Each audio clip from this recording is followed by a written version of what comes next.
Hi, my name's Stordahl, and today's Inside Guide is about the Community Health Aide program.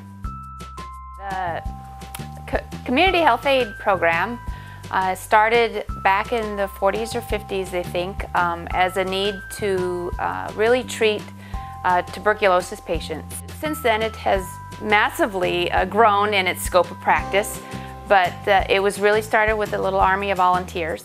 Over time, back in the late 60s and early 70s is the best that we can find in the interior, where we started training health aides to actually hand out other kinds of medicines, give injections, and it all started in their homes with a little black bag and no running water as the clinics. And now today they are really the backbone of rural healthcare in Alaska.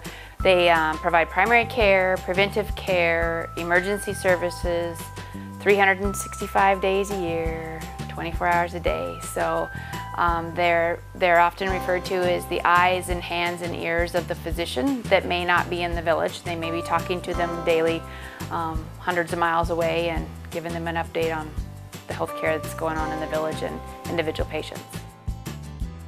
Rural Alaska, there's no other means to providing access to care.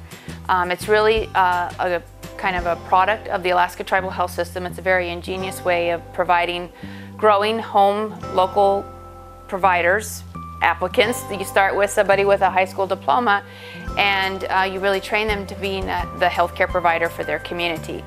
To train a health aide, there's really 4 basic sessions that they have to go through in the course of their training, and they are 4-week blocks of training. So the training comes in very condensed, short bursts, but those things have to be done at a certified training center, and there are very few of them in the state, and everybody in the tribal health system across the state is competing for spaces in those training centers. Due to extreme circumstances of not being able to train our health aides in our region, our governing board authorized some funding to start a training center here at Tanana Chiefs. And we were able to open that on February 1 of 2016, and it is very wonderful. In our first session, we had folks in that class that had been waiting for 2 years to get into training.